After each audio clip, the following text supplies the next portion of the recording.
वहाँ पे तो सब ऐसे ही है के लिए कुछ लोगों को भैया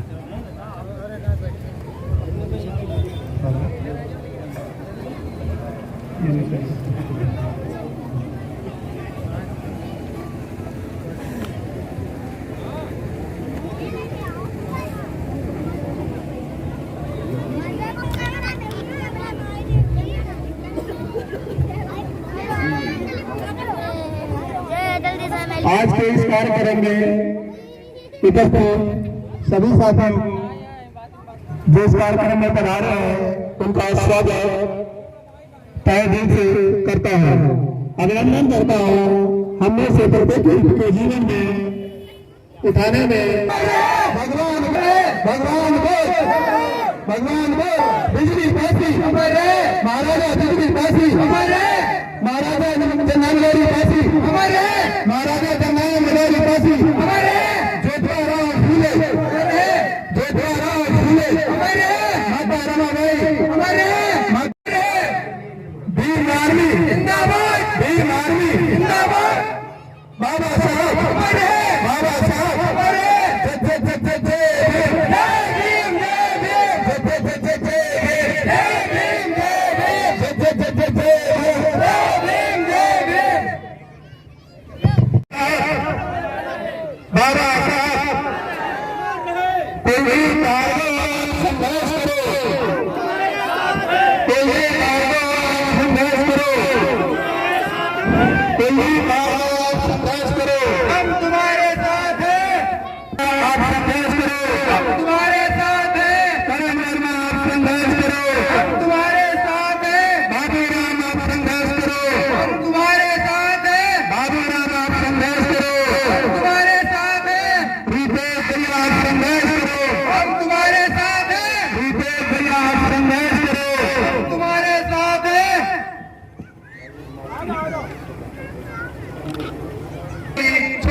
किनारा हिल जाए जान सारा जब तुझे जय भीम जब तुझे जय भीम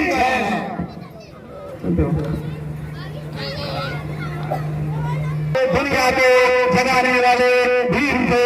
हमने तो सिर्फ इतिहास पढ़ाया, इतिहास बनाने वाले भीम। थोड़ा कम समय लेकर के प्रोग्राम अच्छे से हो जाए तो थोड़ा कम टाइम लीजिएगा। ये काम कर दो भैया।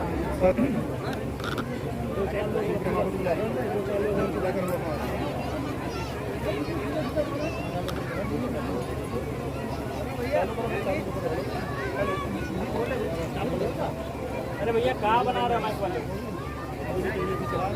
ये रास्ता नहीं बंद करो तो निकल जाएगी।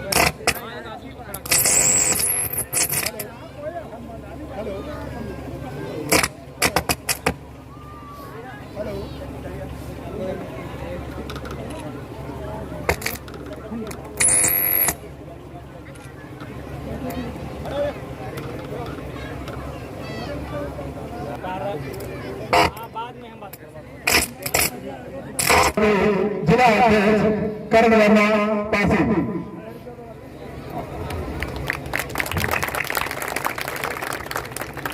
सभी लोगों को जय भीम।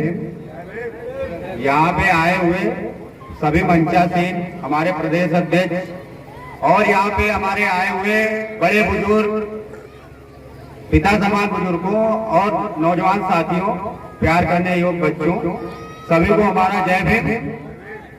और मैं पहले 2-4 महापुरुषों के, अपने जो महापुरुष हैं जिनकी वजह से आज हम लोग यहाँ खड़े हैं, उनके जयकारे लगा लेते हैं। उसके बाद में अपनी बात रखना चाहूंगा।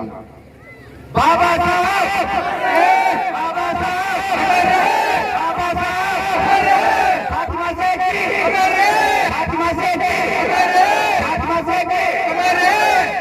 महाराजा बिजली पासी, महाराजा बिजली पासी, महाराजा बिजली पासी। यहाँ पे आए हुए सभी साथियों को जय भीम, जय भीम। मैं ज्यादा कुछ न कहते हुए मैं अपने जो हमारा संविधान को लेकर के जो हमारा आज का प्रोग्राम है, संविधान बचाओ महासभा, तो संविधान को बचाने के लिए वो हम लोग प्रोग्राम करवा रहे हैं। हम लोगों की एक पहल है कि आप लोगों में जागरूकता है और आप लोग हमारा साथ दें और सहयोग करें। फिलहाल तो काफी लोग सहयोग कर रहे हैं, बाकी और मैं आगे करना चाहूंगा ज्यादा से ज्यादा लोग आके सहयोग करें। कुछ लोग चाहते हैं कि वही कहते हैं ना, आज मंडल पे कमंडल भारी पड़ रहा है। जो लोग बाबा साहब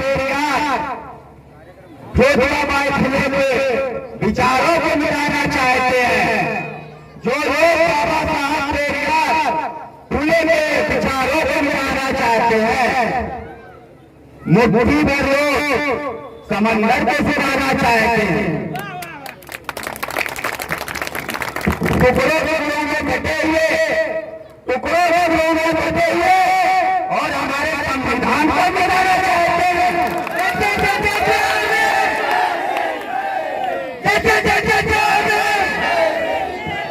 और सिर्फ नारेबाजी करने से, सड़कों पर उतरने से कुछ नहीं होने वाला। सबसे पहले तो बाबा साहब को जो सपना था, जो बाबा साहब की पहल थी, उसे पूरा किया जाए। बाबा साहब का कहना था शिक्षित बनो, संगठित रहो और संघर्ष करो। अगर आप शिक्षित होंगे तभी संगठित हो पाएंगे, वरना कोई एक पन्नी के लालच में तुम्हें ले जाएगा, कोई एक देसी के लालच में तुम्हें ले जाएगा, कोई 1 किलो मुर्गे के लिए तुम्हें ले जाएगा, कोई 500 रुपए देकर तुम्हें ले जाएगा। आप इधर उधर भागते रहेंगे, आप इधर उधर भागते रहेंगे और मौलों में उड़ाते रहेंगे। वही कहते हैं वोट हमारा, राज हमारा, नहीं चलेगा, नहीं चलेगा, नहीं चलेगा। वोट हमारा, राज हमारा, नहीं चलेगा, नहीं चलेगा। वोट हमारा, राज हमारा, नहीं चलेगा, नहीं चलेगा। वोट हमारा, राज हमारा, नहीं चलेगा, नहीं चलेगा। और जो हम लोगों की पहल है, भाई सभी लोग एक रोड पे कम बच्चों को जरूर लाओ। आप देख रहे होंगे हमारे यूपी में हजारों की तादाद में आज भीम पाठशालाएं शुरू हो चुकी है और बहुत जल्दी हमारा प्रयास है आपके यहाँ पे एक भीम पाठशाला का शुरुआत किया जाएगा, अगर आप लोगों का सहयोग हो, जिसमें सारे बच्चे निःशुल्क पढ़ाए जाएंगे। और ये कोई एक जात समूह का संगठन नहीं है, ये जो बाबा साहब के संविधान पे चलने वाला एक संगठन है, जो बाबा साहब के आपके खिलाफ FIR लिखवा दे। जब आप ही अगर बताइए, आप एक पढ़े लिखे समाज से हो और एक पन्नी पीने वाला व्यक्ति हो, उसके साथ अपने लड़की की शादी कर देंगे? नहीं करेंगे। तो पहले सर्वप्रथम तथागत भगवान बुद्ध के चरणों में, बाबा साहब भीमराव अम्बेडकर के चरणों में, महाराजा बिजली पासी के चरणों में, फातिमा शेख जी के चरणों में, सत्यनारायण में तेजे बैठे माननीय बाबा दिल्ली महाराज जी आए हैं, उनका बहुत हृदय से स्वागत आभार व्यक्त करते हैं। साथ ही आप सभी क्षेत्रवासी व जिलेवासी दूर दूर से आए, इसके लिए आपका बहुत बहुत धन्यवाद करते हैं। और सभी को जय हिंद,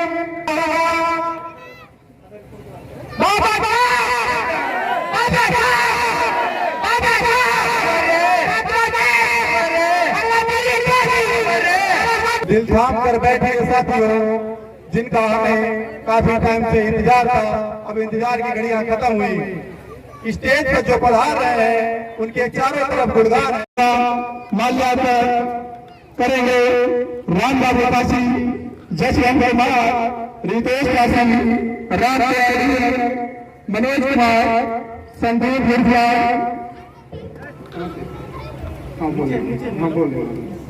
मनीष कुमार, कमल वर्मा, ओम चंद्र भवानी कुमार, जोगेंद्र कुमार, कर्मेंद्र बासी।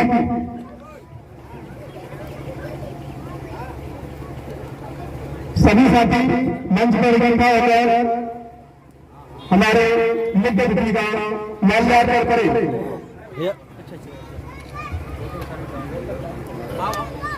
राम कुमार जी जहाँ कहीं भी हो मंच पर आ जाए और मुद्दे बिजली का माल्यार्पण करें। सब लोग एक ही में पकड़ कि आपके खिलाफ FIR लिखवा दो। जब आप ही अगर बताइए आप एक पढ़े लिखे समाज से हो और एक पन्नी पीने वाला व्यक्ति हो, उसके साथ अपने लड़की की शादी कर देंगे? नहीं करेंगे। तो पहले गुरु काशी जी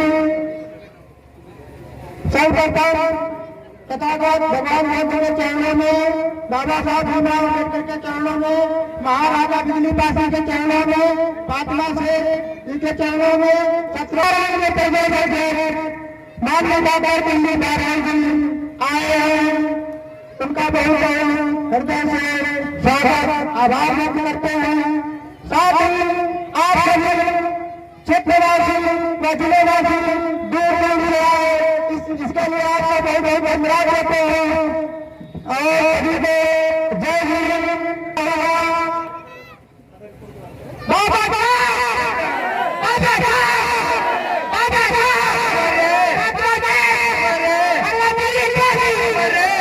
दिल थाम कर बैठे साथियों, जिनका हमें काफी टाइम से इंतजार था, अब इंतजार की घड़ियां खत्म हुई। स्टेज पर जो पधार रहे हैं उनके चारों तरफ गुणगान है। करता हूँ नमन। ये धरती आप सबको पता है, जब इतिहास के पन्ने आप उंगालोगे तो आपको मिलेगा एक ऐसे हमारे महापुरुष का नाम, जिनका नाम मदारी पासी। इस मदारी पासी जी की धरती से मैं आज उन तमाम बहुजन समाज में जन्मे संतों, गुरुओं, महापुरुषों को नमन करता हूँ।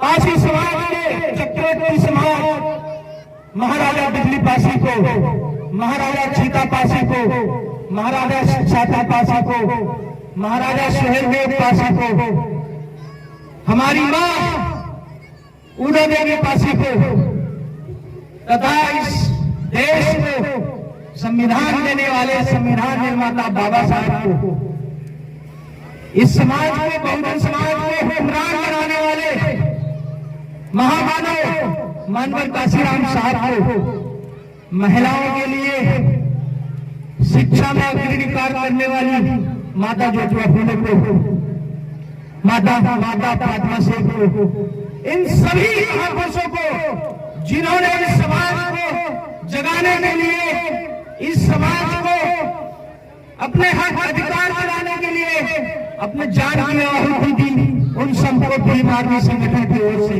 नमन। इस मंच पर मंचासी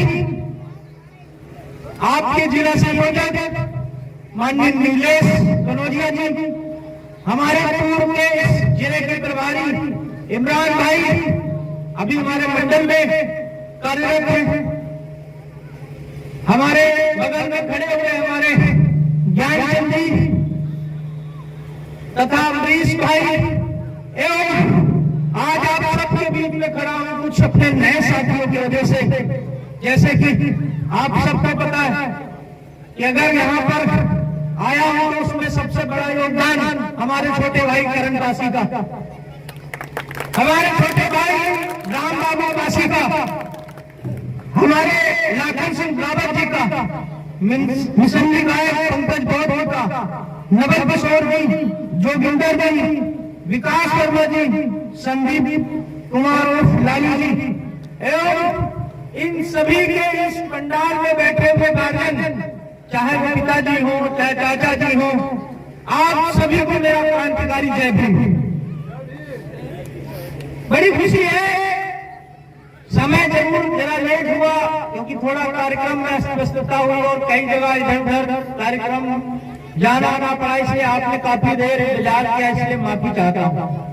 क्योंकि मैं नेता नहीं, मैं आपका बेटा हूँ और मेरे अंदर नेताओं वाली हरकतें बिल्कुल भी नहीं। समय का पाबंद हूँ, लेकिन कभी कभी कुछ चीजें ऐसी हो जाती हैं कि ऐसी चीजें हो जाती हैं, लेकिन इसके बावजूद भी अगर आपने इस संयम के साथ में यहाँ पर 2-3 घंटे से इंतजार कर रहे हैं, तो इस बात का ये प्रमाण है कि आप वास्तव में सच्चे मिसली हैं। मैं नए साथियों से अपनी बात की शुरुआत करूंगा। आज इनसे पहली मुलाकात है। काम है बहुत समय से इस समाज को जागरूक करने का कर रहे हैं। सामाजिक संगठन चला रहा है, कोई जिला का पदाधिकारी है, कोई मंडल का पदाधिकारी है। देखो, मैं आपसे सिर्फ एक चीज कहना चाहता हूं, जो खास तौर पर हमारे पिता समान हैं, जो उम्र में बड़े लोग हैं। सर, आप लोगों का संघर्ष रहा है कि आज हम इस लायक हैं कि इस मंच से बाहर के बोल रहे हैं।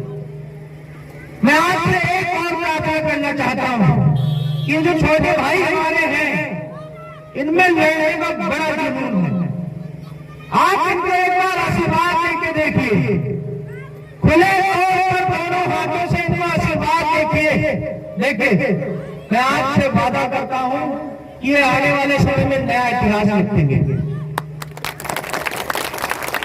देखो, इनकी उम्र मत देखिए, उम्र तो इनकी 25 साल 22 साल ही हो सकती है, लेकिन मैं आपको दावे के साथ कह रहा हूं ये सिस्टम हिलाने का दम रखते हैं,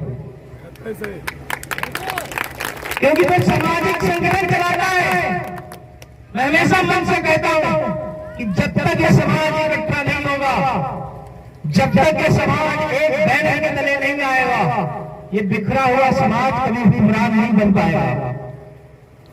आपका एक दल होना चाहिए, क्योंकि कहावत सुनी आपने कि जिस समाज का दल नहीं होता उसका कोई बल नहीं होता, और जिसका कोई बल नहीं होता उसका कोई कल नहीं होता। आने वाले भविष्य के लिए अपना एक दल पैदा कीजिए। यहाँ पर बहुत सारे लोग पासी समाज से बैठे हुए हैं। मैं उनसे कहना चाहता हूं कि देखो, इस समाज को बंटवारा करने वाले हमारे आपके ही जैसे लोग हैं, हमारे बीच में ही लोग हैं।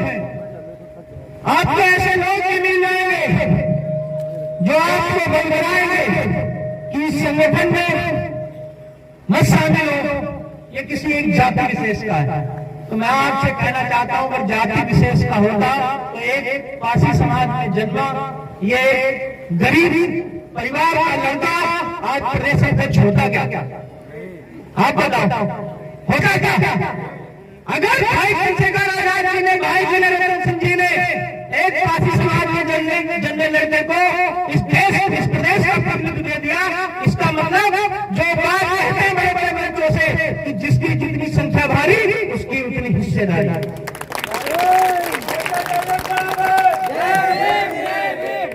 मैं आपसे कहता हूं, उन्होंने जब मुझे बनाया तो उन्होंने कहा कि कुलदीप जाओ, इस समाज को एक बैनर के तले ले आओ, अपने समाज को इकट्ठा करो। ये भोले वाले लोग हैं, इनको लोग बंदरा रहे, इनको लोग आपस में बांट रहे, और जिस दिन हम तुम एक जगह पे बैठेंगे, एक थाली में खाएंगे, तो कोई भी ताकत हमको मुख्यमंत्री और प्रधानमंत्री बनने से रोक नहीं सकती। और ये भी मैं आपसे कहता हूं, उन्होंने कभी नहीं कहा कि बेटा आप लड़ाई लड़ रहे हैं, कल जब इसका रिजल्ट आएगा तो इसका रिजल्ट सिर्फ ये होगा कि मैं ही मुख्यमंत्री बनूं, मैं ही प्रधानमंत्री बनूं। नहीं, आज वो कहते हैं कि हर समाज का लड़का, हर समाज का व्यक्ति निकल के आए और इस संगठन में अपने समाज का प्रतिनिधित्व करे। लेकिन दिक्कत है कि जब तक आप जुड़ोगे नहीं तो आपको नेतृत्व मिलेगा कहां से? बताओ आप, मैं गलत कह रहा हूं? मैं तो आपसे कहता हूं, आप बढ़ के आओ, आप ऊपर आओ, आप बोलो कि माननीय प्रदेश अध्यक्ष जी, मैं पूरा प्रदेश संभालने का कदम रखता हूं। मैं आपसे वादा करता हूं, कल मैं अपने पास इस्तीफा दे दूंगा और मैं माननीय राष्ट्रीय अध्यक्ष जी से रिक्वेस्ट करूंगा कि इस व्यक्ति को मेरी जगह पे लाया जाए, चाहे किसी समाज से, क्योंकि हर समाज को प्रतिनिधि मिलना होगा। लेकिन दिक्कत यह है कि देने वाला तैयार है, लेने वाला कहां है? लेने वाले मैं बताता हूं, लेने वाले रेडियो के चक्कर में पड़े हुए फ्री की। उनको ऐसा लगता है कि जय जयकार करने से तुम्हारा भला हो जाएगा। अगर तुम्हारा जय जयकार बनने से भला हो जाता तो क्या आजमगढ़ में मुन्ना पासवान का घर टूटता? क्या प्रयागराज में बहरी हत्याकांड होता? अभी भी शांति में एक ही परिवार के 3 लोगों की हत्याएं कर दी गई, कई हत्याएं होती? कहाँ है तुम्हारे समाज के नेता? कहाँ है हमारे समाज के नेता दम भरते कि मैं इस बात का प्रमुख करता हूँ?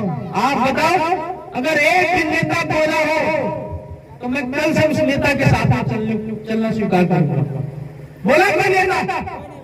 अभी आपके यहाँ एक घटना हुई, करण पासी ने बताया मुझे, आप लोगों ने लड़ाई लड़ी ना, कोई आया विधायक क्या? क्योंकि जब तक नालायक बनाओगे, जब तक नालायक व्यक्ति को अपने ऊपर बैठाओगे और फिर उसकी शिकायत करोगे तो उसमें उस व्यक्ति की गलती नहीं, तुम्हारी गलती है। इस देश में पढ़े लिखे लोग, पीएचडी लिए, डिग्री लिए लोग सड़कों पर हैं और इस देश में मूर्ख लोग कुर्सियों पर बैठे हुए हैं। और हम पढ़े लिखे लोग मूर्ख लोगों से ये आशा कर रहे हो कि हमारा भला करेंगे। कभी नहीं करेंगे। तुम्हारा भला तभी हो सकता है जब उन मूर्ख लोगों से अपनी कुर्सी छीन लो और उस कुर्सी पे जब तुम स्वयं बैठोगे, तुम्हारा भला अपने आप हो जाएगा। लड़ाई लड़ने का जज्बा डालो, नहीं लड़ोगे तो क्या अमर हो जाओगे? क्या ने कहा कि जब इस देश का विपक्ष चुप बैठ जाए, इस देश का मीडिया चुप बैठ जाए, तो समझ लेना कि इस देश में तानाशाही ताकतें आ चुकी। आज वही हालत है, विपक्ष डर रहा है, बोलना नहीं चाहता, क्योंकि वो बोलेगा तो ईडी की उसके यहाँ रेड बढ़ जाएगी, सीबीआई आ जाएगी, क्योंकि पैसा उन्होंने रखा है। अब तुम बताओ, ये नीलेश के यहाँ सीबीआई आएगी, क्या पाएगी? हो सकता है 20 आदमी के 10-12 झंडे पा जाए। हमारे छोटे भाई के घर में अगर सीबीआई आएगी, क्या पाएगी? हो सकता है बाबा साहेब की 2-4 किताबें मिल जाए, कुछ नहीं मिलेगा। इसीलिए वो आपको आना पड़ेगा। उनके सारे मत बैठो, जिन्होंने करोड़ों रुपया अपने घर में दबा के रखा है, वो तुम्हारी लड़ाई लड़ने नहीं आने वाले। वो डरे बैठे, अगर डरे नहीं बैठे होते तो हमारी तुम्हारी हालत ये नहीं होती। आज भी हम लोग बड़े नेता हैं, दम भरते हैं बड़े नेता होने का। आज भी अगर रोक करके आवे तो शायद हमारा समाज जो आज भूखे प्यासे मर रहा है वो मरे नहीं। लेकिन दिक्कत ये है कि 100 में 4 अगर बन जाए तो समाज अमीर नहीं हो जाता। कुछ लोग कहते हैं कि अब दलितों को, ओबीसी को जो मिलने वाला आरक्षण वो खत्म कर देना चाहिए, क्योंकि लोग ध्यान देते हैं कि अब तो इनके मुख्यमंत्री भी बन गए, अब तो इनके आईएएस भी बन गए। लेकिन मैं कहता हूं मुख्यमंत्री कितने लोग बन गए बताओ? एक लोग। तो एक लोग मुख्यमंत्री बनने से पूरा समाज सुधर गया। आईएएस कितने लोग बन गए? 20 लोग, 50 लोग, 100 लोग। क्या उससे समाज बदला? एक भी आईएएस ऑफिसर बताया जो खुद के किसी मन से इस तानाशाही सरकार के खिलाफ बोल सके? हो सकता है क्या? नहीं, अगले दिन सस्पेंड कर दिया जाएगा। तो आईएएस बनने से, मुख्यमंत्री बनने से देश के बहुजन समाज का जो कहते हैं ना कि उसकी जो दशा थी, दुर्दशा थी, वो दुर्दशा ही बदली नहीं, कभी नहीं अच्छी हो पाई। ये आरक्षण कब तक रहेगा? जब तक अंतिम पंक्ति में बैठा व्यक्ति सक्षम नहीं हो जाएगा, जब तक गरीब का बच्चा भी आईएएस नहीं बन जाएगा, जब तक एक गरीब का बच्चा भी सांसद नहीं बनेगा, मुख्यमंत्री नहीं बनेगा, तब तक ये लड़ाई जारी रहेगी। अगर तुमको फिर भी नहीं आरक्षण खत्म करना चाहिए तो खत्म कराओ जातिगत जनगणना। भी आपने देखा बिहार में जातिगत जनगणना हुई और हमारे नेता बहुत पहले से आवाज उठाते हैं पूरे देश में जातिगत जनगणना होनी चाहिए। लेकिन कमाल है साहब, हमको जाति सूचक डाली तो हो गया, हमारी जाति से हमको दोबारा हो गया, लेकिन जब गिनती करने की बारी आती है तो गिनती करने से डर लगता है। क्यों डर लगता है गिनती करने से?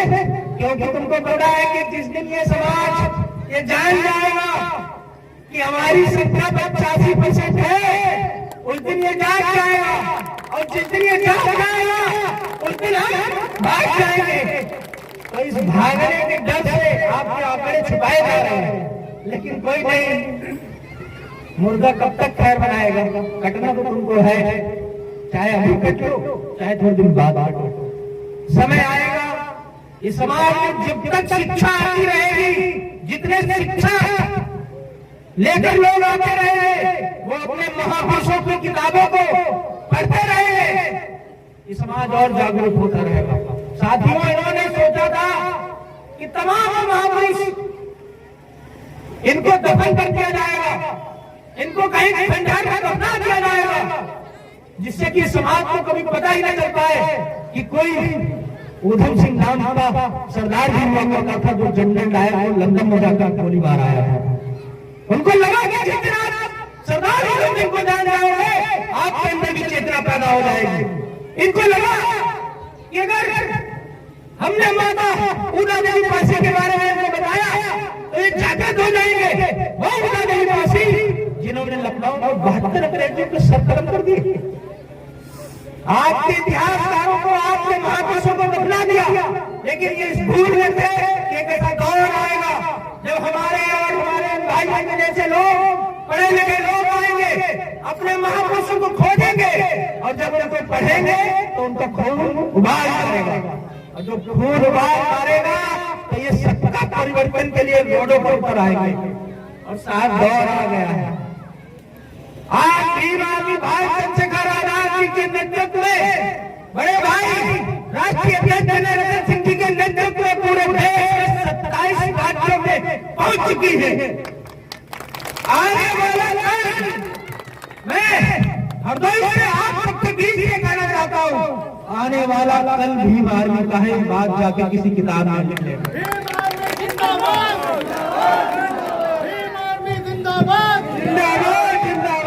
और तमाम अन्य समाज में बैठे लोगों से मेरा हाथ जोड़ के निवेदन है कि अगर आज आप लड़ाई में नहीं आए तो कल को आप बैठकर फिर अपने समाज में जहर बोलोगे कि इस पार्टी तो एक जाति को, दो जातियों को प्रतिनिधि देती है। क्योंकि जब हम लड़ाई लड़ रहे थे तुम आ नहीं रहे, और मिठाई खाने का समय आएगा तो तुमको कोई लेगा नहीं, ये भी जानना सही है। अभी लड़ाई चल रही है, शामिल हो जाओ।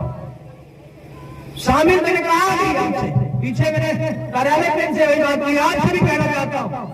आप ये सोच रहे हो कि लड़ाई में यहाँ पर नहीं आएंगे, इस मीटिंग में आएंगे तो मारे जाएंगे, तो लिख लो, मरना तो आपको भी है। जाओ पड़ोस में तुम्हारे शमशान घाट होगा कहीं, देख के आना, जो नहीं लड़े उनकी भी खबरें तुमको वहां पर मिलेंगी। तो इससे अच्छा लड़के मरो, अगर लड़के मरे तो आज जाओ शहरों में बड़ी दुकानों पे आपको आपके महापुरुषों की फोटो बिकती भी मिलेगी। मेरा आपसे वादा है, अगर आपने इस संविधान को मान लिया और अपने समाज के साथ में सच्ची भावना से इस संगठन को बढ़ाया, तो कल को मैं नहीं कह सकता कि हो सकता है आपकी लखीमपुर में फोटो बिके, लेकिन हरदोई में आपकी फोटो जरूर बिकेगी। मेरा आपसे वादा। और जो ये लोग कहते हैं सत्ता बहुत दूर है भीम आर्मी से, मैं आपको कह दूं कि साहब संघर्ष कर रहा हूं 5 साल, 10 साल, 15 साल, हो सकता है 30 साल भी लग जाए, हो सकता है सत्ता का चेहरा हम न देख पाए, लेकिन आपसे वादा करते हैं कि हमारी आने वाली पीढ़ी पैदा होगी, वो गुलाम नहीं पैदा होगा। करके कहीं भी चलेंगे, उनको कुर्सी के लिए लड़ना नहीं पड़ेगा, सामने वाला खुद कुर्सी देगा कि भैया बाबूजी बैठ जाओ। इस बात की लड़ाई लड़ेंगे, नहीं बैठ सकता, नहीं बनना विधायक, नहीं बनना सांसद, आपसे कह रहा हूं, ताकि कोई मेरे साथियों को, और आप देखो अन्याय करने वाला जिस दिन भी आपके सामने आएगा, आप एक बार फोन कॉल करिएगा, अगर उसकी चड्डी ना ढीली कर दिया तो मेरा नाम बदल देना।